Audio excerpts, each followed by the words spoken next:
का नाम तो दानचंद्र था, लेकिन कंजूस बहुत थे, बहुत बड़े कंजूस थे। जीवन में कभी 1 रुपया दान नहीं किया। जब कभी 1 रुपए का दान नहीं किया है। इनके घर से थोड़ी दूर पर गंगा जी पड़ती हैं। पत्नी ने एक दिन दानचंद्र से कहा, महाराज ऐसा करो, तुम्हारा पूरा जीवन निकल गो, कबहू 1 रुपया को दान नहीं करो। और इतनी पास में गंगा जी है, न तो कभी गंगा स्नान करने गई। आज ऐसा करो, गंगा स्नान करने चले जाओ। अब दानचंद्र बोले, गंगा स्नान करने तो चले जाएंगे, लेकिन वहां पंडा रहते हैं, उन्हें दान में कुछ देना पड़ेगा। पत्नी बोली, तो क्यों परेशान हो? अरे बहुत धन दौलत है घर में, ज्यादा नहीं, 1-1 रुपया दान करते रहना। बोले तो बिल्कुल नहीं जाएंगे। अब नाम तो दानचंद है, लेकिन है बड़े कंजूस। तो पत्नी ने जब ज्यादा जबरदस्ती की है, तो दानचंद्र गंगा स्नान करने गए।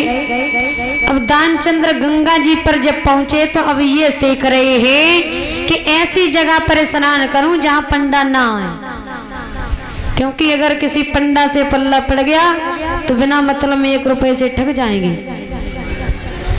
तो स्नान करने के लिए दर दर घूमते हैं, चारों तरफ देखते हैं। अब जाकर के मन में विचार किया, ऐसा करें, हमें स्नान वहां करना चाहिए शमशान घाट में, क्योंकि वहां पैसे की कोई जरूरत नहीं है। तो भगवान ने देखी ये दानचंद्र, ये तो बड़ा कंजूस है, नाम तो बड़ा अच्छा है दानचंद्र, पता नहीं कितना दान करता होगा, लेकिन कंजूस बड़ा है। तो शमशान घाट में स्नान करने के लिए पहुंचा। अपने वस्त्र थे, वस्त्र उतार के बाहर रख दिए और गंगा जी में जैसे ही घुसने लगा। अब भगवान ने देखा, आज दानचंद्र की परीक्षा लेंगे, कितने बड़े दानी है। 1 रुपए के पीछे और शमशान घाट में स्नान करने आए। तो भगवान दानचंद्र जैसे ही गंगा जी में डुबकी लगाई, और भगवान वहीं जहाँ कपड़े रखे वहीं बैठ गई, पंडा के रूप में। अब दानचंद्र ने नीचे को डुबकी लगाई और जैसे ही बाहर निकले, और भगवान को जैसे ही देखा, अरे ठग गई। 1 रुपया के चक्कर में तो शमशान घाट में आए, हमें लग रही जब पंडा नहीं हूं पीछे ना छोड़ू।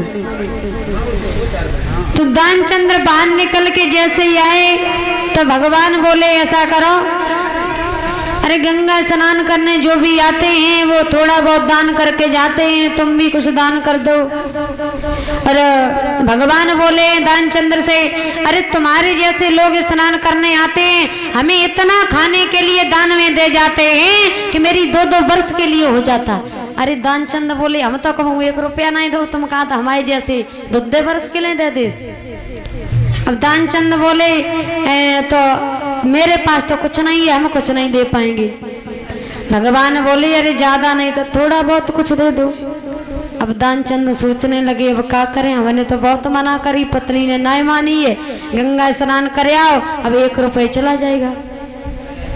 तो दानचंद बोले कि ऐसा करो, हम तुम्हें दान तो कुछ करेंगे लेकिन अभी नहीं करेंगे।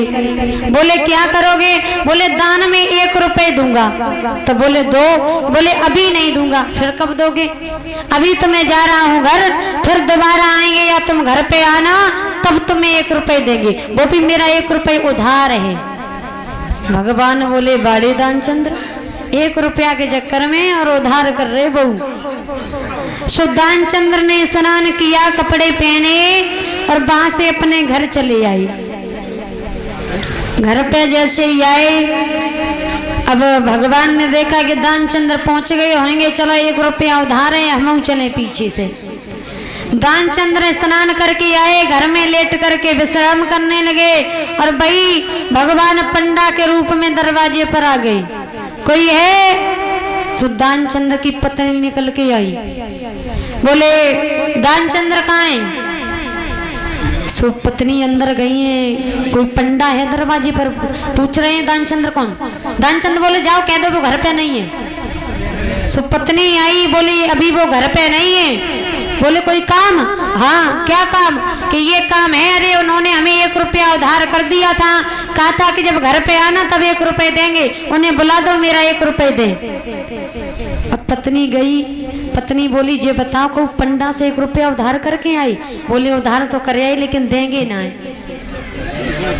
अब पत्नी ने कही है दोगे ना तो फिर उधार किया क्यों? अगर करके आए तो दो। अब दानचंद बोले जाओ कह दो है नहीं अभी। पत्नी फिर गई, बोली अभी दानचंद्र है नहीं। अब पंडा बोले कि ऐसा करो तो तुम जाओ, हम यहीं बैठे, दानचंद्र जब आ जाएंगे तब तो लेकर ही जाएंगे।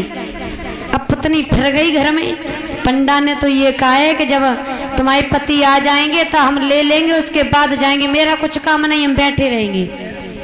अब दानचंद बोले ऐसा करो, पंडा से जाके कह दो कि दानचंद्र बीमार हैं, 1 रुपया के चक्कर में दानचंद्र बीमार हैं। पत्नी गई फिर कि पंडा जी क्या बताएं, दानचंद्र बीमार हैं, तुम चले जाओ, जब सही हो जाए फिर आइयो, 1 रुपया ले जाइयो। अब भगवान पंडा के रूप में भगवान फिर बोले कि अगर दानचंद्र बीमार हैं तो बीमार दानचंद्र को हम छोड़ के जाएंगे नहीं, क्योंकि मेरा चेला जब बीमार है तो हम ऐसे क्यों छोड़ जाएंगे? अरे हम देख कर ही जाएंगे, काहे? अब पत्नी फिर गई है, अरे उनने तो कहा है कि चेला को बीमार हालत में नहीं छोड़ेंगे। दानचंद बोले तो ऐसा करो, पंडा से जाकर के कह दो कि दानचंद्र मर गए। अब 1 रुपया देना मंजूर नहीं है, बल्कि मरना मंजूर है। अब पत्नी फिर गई, और पत्नी गई है पंडा जी से बोली, पंडा जी गजब होएगा, अब का बताएं, अब तो बीमार ही हती, अब तो वे लुढ़क गई है। क्या मर गए? बोले हाँ, अब तुम जाओ। अब भगवान बोले अब जब मर गए तो ऐसे थोड़ी जाएंगे, उनका अंतिम संस्कार करेंगे तब जाएंगे। तो ऐसा करो, तुम उन्हें देखो भालो, तब तक हम पूरे गांव में बता दें कि दानचंद्र मर गए। अब पंडा जी जो थे पूरे गांव में गए, भाग करके क्या है कि दानचंद्र मर गए। अब दानचंद्र तो सांस को रोके और जमीन में पड़े, और पत्नी बुरी तरीका से रोती चिल्लाती, मरे तो है नहीं, छाती में दे घूसा जोरावरी दम निकाले ले रही। अब सब गांव इकट्ठो है गो, पूरा गांव इकट्ठा। अब दानचंद्र को लेकर शमशान के लिए चली, तो दानचंद की पत्नी रो रही, अब रो रही है, रोने में कह रही अरे वो मरे थोड़ी ही जिंदा है, वो मरे थोड़ी जिंदा है, कहाँ ले जा रही। अब गांव वाले ने देखो कि जब औरतें रोती है कोई मर जाता तो बेचारी पागल होके जई कान लगती हैं कि वे मरे ना है, जिंदा है। अब सब लोगों ने सोची जो तो दानचंद्र के जान ले ज्यादा परेशान है, तासो कह रही है, वे तो कह रही है मरे ना है, अरे जिंदा है, मरे ना है, जिंदा है। सब लोगों ने तैयारी की और शमशान में लेकर के गए। अब भगवान भी पीछे पीछे, भगवान बड़े मुस्कुराए रहे, अरे दानचंद्र 1 रुपया देना मंजूर नहीं है, जलने की तैयारी हो गई है, जैसे कि रुपये साथ में जाएगा।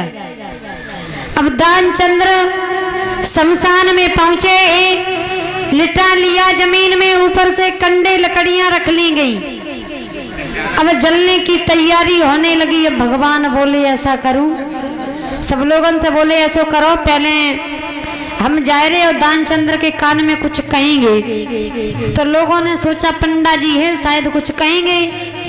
तो पंडा जी जैसे ही दानचंद्र के पास में गए, तो पंडा जी दानचंद्र के कान में बोले, दानचंद्र 1 रुपया दोगे क्या, मरोगे? बोलो एक दाएं तो नजर करके जैसे ही देखो, आंख खोल के तो पंडा को देखो, फिर आंख बंद कर ली। बोले अगर जिंदा बने जा रहे तो 1 रुपया चले जाए। भगवान बोले बताओ क्या करे हो? बोले महाराज 1 रुपये मत मांगो, हम जिंदा कर दो हमें। भगवान बोले तो ऐसा करो, तुम रुपये धरे रहियो लेकिन तुम जिंदा हो जाओ। तो ऐसे ऐसे व्यक्ति पड़े हैं कि 1 रुपये के चक्कर में दानचंद्र मरने के लिए तैयार हैं, लेकिन रुपये दान करने को तैयार नहीं है। तो दान करने से कभी धन कम नहीं होता है, जहाँ तक हो उतना दान करो, उतनी ही धन की अधिक प्राप्ति होती है। बोल गोविंद भगवान की।